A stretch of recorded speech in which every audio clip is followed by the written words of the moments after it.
بسم اللہ الرحمن الرحیم۔ السلام علیکم ناظرین۔ رابعہ نے جواب دیا، تو نے نماز میں راستہ طے کیا ہے اور میں نے نیاز میں راہ طے کی ہے۔ پھر آپ رحمۃ اللہ علیہ نے حج ادا کیا اور زارو قطار روئی اور کہا، الہی تو نے حج پر بھی نیکی کا وعدہ کیا ہے اور مصیبت میں بھی۔ اب اگر میرا حج قبول نہیں ہے تو یہ ایک بہت بڑی مصیبت ہے، میری مصیبت کا ثواب عطا کر۔ پھر آپ بصرہ تشریف لے آئیں، دوسرے سال تک عبادت میں مشغول ہو گئیں۔ پھر فرمایا، اگر پار سال کعبہ نے میرا استقبال کیا تھا تو امسال میں کعبہ کا استقبال کروں گی۔ جب وہ وقت آ گیا، شیخ علی فارمدی رحمۃ اللہ علیہ نقل فرماتے ہیں کہ آپ رحمۃ اللہ علیہ نے منہ جنگل کی طرف کیا اور سال تک پھرنے کے بعد عرفات پہنچی۔ عاطف نے آواز دی کہ اے مدعیا، یہ کیا طلب ہے کہ جس نے تیرا دامن تھاما ہے اور مجھے چاہتی ہے، تو چاہ تاکہ ایک تجلی کروں۔ آپ نے عرض کیا کہ اے رب العزت، رابعہ کا یہ سرمایہ نہیں ہے، لیکن فقط فقر کی طلبگار ہوں۔ آواز آئی کہ اے رابعہ رحمۃ اللہ علیہ، فقر ہمارے قحط کا خشک سال ہے جو ہم نے مردوں کی راہ میں ڈالا ہے۔ جب فقر و سال کی بارگاہ میں اور ان میں ایک بال کا فرق نہیں رہتا، پھر معاملہ پلٹ جاتا ہے اور مبدل بفراق ہو جاتا ہے۔ تو ابھی 70 پردہ ہائے حجاب میں ہے، جب تک تو ان سے باہر نہ آئے گی اور ہماری راہ میں قدم نہ جمائے گی اور ان 70 حجاب کو دور نہ کرے گی، ہمارے فقر سے باتیں بھی نہیں کر سکتی۔ لیکن آپ رحمۃ اللہ علیہ نے دیکھا تو ایک دریائے خون ہوا میں معلق تھا۔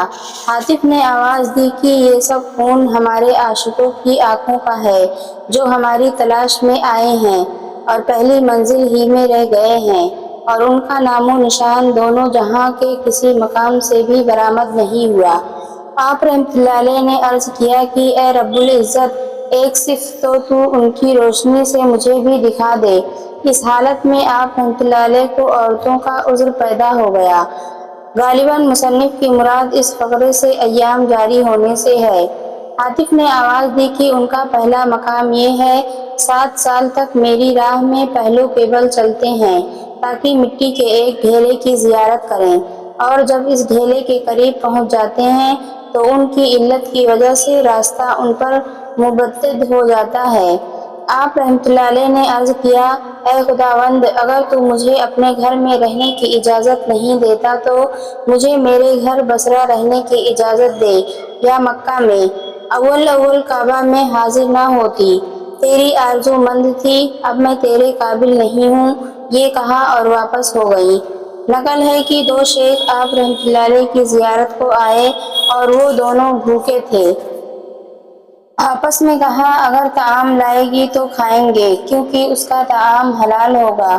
آپ رحمۃ اللہ علیہ کے پاس اس وقت 2 روٹیاں تھیں، ان کے سامنے رکھیں۔ اتنے میں ایک سائل نے آواز دی۔ آپ رحمۃ اللہ علیہ نے دونوں روٹیاں اٹھا کر سائل کو دے دی۔ وہ حیران ہو گئے۔ تھوڑے عرصے میں ایک کنیز آ گئی اور ایک دستر گرم گرم روٹیوں کا لائی اور کہا، بیگم نے بھیجی ہیں۔ آپ رحمۃ اللہ علیہ نے ان کی تعداد گنی تو 18 تھی۔ آپ رحمۃ اللہ علیہ نے فرمایا، واپس لے جا، تو نے غلطی کی ہے، واپس لے جا۔ وہ واپس لے گئی اور اپنی خاتون سے تمام واقعہ بیان کیا۔ اس نے 2 روٹیاں اور ان پر رکھ دی اور پھر کنیز کو بھیجا۔ آپ رحمۃ اللہ علیہ نے ان کی گنتی کی تو وہ 20 تھی۔ آپ نے وہ روٹیاں رکھ لی اور ان کے سامنے رکھ دی۔ وہ کھاتے تھے اور متعجب ہوتے تھے۔ پھر آپ رحمۃ اللہ علیہ سے دریافت کیا کہ یہ کیا راز ہے؟ آپ رحمۃ اللہ علیہ نے فرمایا، جب تم آئے تو میں نے سمجھ لیا تھا کہ بھوکے ہو۔ میں نے خیال کیا کہ 2 روٹیاں 2 بزرگوں کے سامنے رکھوں۔ جب سائل آیا تو میں نے اس کو دے دی اور دعا کی کہ اے خدایا، تو نے کہا ہے کہ میں 1 کے عوض 10 دیتا ہوں، اور اس پر میرا یقین تھا، اس لیے میں نے تیری راہ میں 2 روٹیاں دی۔ جب وہ کنیز 18 روٹیاں لے کر میرے پاس آئی تو میں نے سمجھ لیا کہ ان میں تصرف کیا گیا ہے یا مجھے نہیں بھیجی گئی ہیں۔ میں نے واپس بھیج دی، حتیٰ کہ 20 پوری ہو گئیں۔ نقل ہے کہ ایک رات آپ رحمۃ اللہ علیہ سومیا میں نماز ادا کرتی تھیں کہ آپ رحمۃ اللہ علیہ کو تھکاوٹ محسوس ہوئی۔ آپ رحمۃ اللہ علیہ سو گئیں۔ زائد شوق و استغراق میں ایک نرکل آپ رحمۃ اللہ علیہ کی آنکھ میں چبھ گیا اور آپ رحمۃ اللہ علیہ کو خبر تک نہ ہوئی۔ اتنے میں ایک چور اندر آ گیا اور آپ رحمۃ اللہ علیہ کی چادر اٹھا لی۔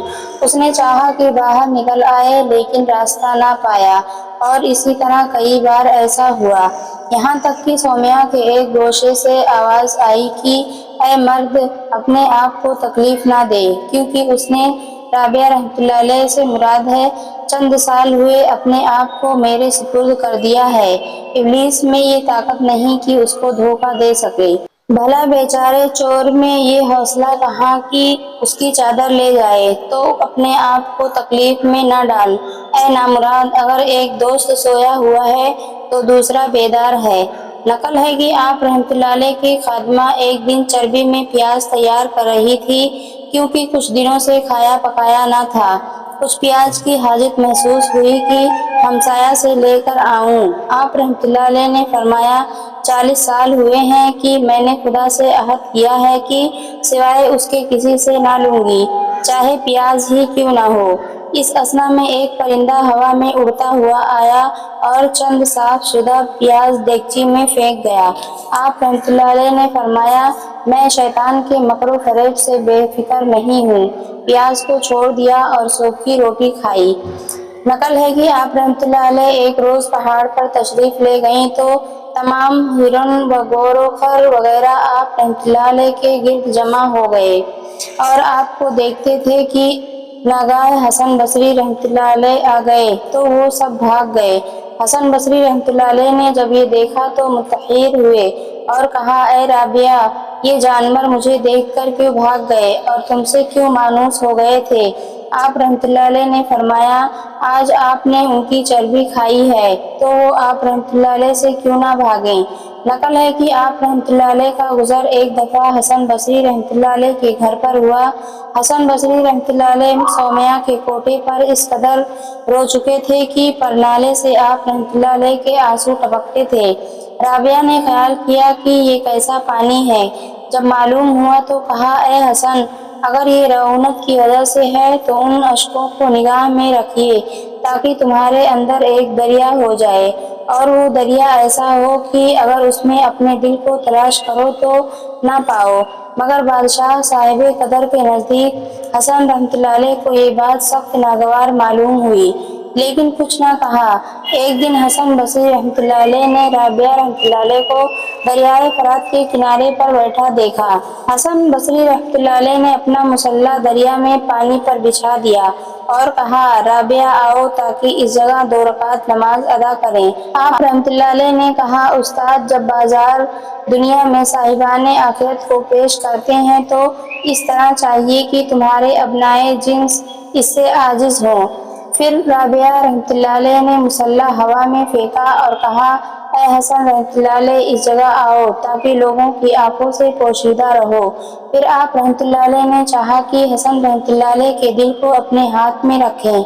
کہا، اے استاد، جو تم نے کیا وہ چھپکلی کرتی ہے اور جو کچھ میں نے کیا وہ ایک مکھی کرتی ہے، اور حقیقت میں کام ان دونوں سے بالا تر ہے۔ نقل ہے کہ ایک دن حسن بصری رحمۃ اللہ علیہ نے فرمایا، میں ایک رات دن رابعہ رحمۃ اللہ علیہ کے پاس رہا، طریقت و حقیقت کی باتیں کرتا تھا۔ نہ تو میرے ہی دل میں خیال آیا کہ میں مرد ہوں، نہ ان کے دل میں خیال گزرا کہ میں عورت ہوں۔ آخر الامر جب میں اٹھا تو میں نے اپنے آپ کو مفلس پایا اور ان کو مخلص پایا۔ نقل ہے کہ ایک رات حسن بصری رحمۃ اللہ علیہ چند دوستوں کے ہمراہ آپ رحمۃ اللہ علیہ کے پاس آئے۔ آپ رحمۃ اللہ علیہ کے پاس چراغ نہ تھا اور ان کو چراغ کی ضرورت تھی۔ آپ رحمۃ اللہ علیہ نے انگلی کے سرے پر پھونک ماری تو صبح تک اپنی انگلی سے چراغ جلایا۔ اگر کوئی شخص یہ کہے کہ یہ کیسے ہوا، ہم اس سے کہتے ہیں کہ جو نبی کریم صلی اللہ علیہ وسلم کی اطاعت کرتا ہے اس کا حصہ کرامت میں ہوتا ہے، اگر نبی کو معجزہ عطا ہوتا ہے تو ولی کو کرامت عطا ہوتی ہے، لیکن پیغمبر صلی اللہ علیہ وسلم کی پیروی کی برکت سے جو شخص حرام کا ایک دانہ دشمن کو لوٹا دیتا ہے اسے نبوت کا ایک درجہ ملتا ہے، اور فرمایا سچا خواب نبوت کے 40 درجوں میں ایک ہے۔ ناظرین حضرات، اگر میری ویڈیو پسند آئے تو لائک کریں، چینل کو سبسکرائب کریں، شکریہ۔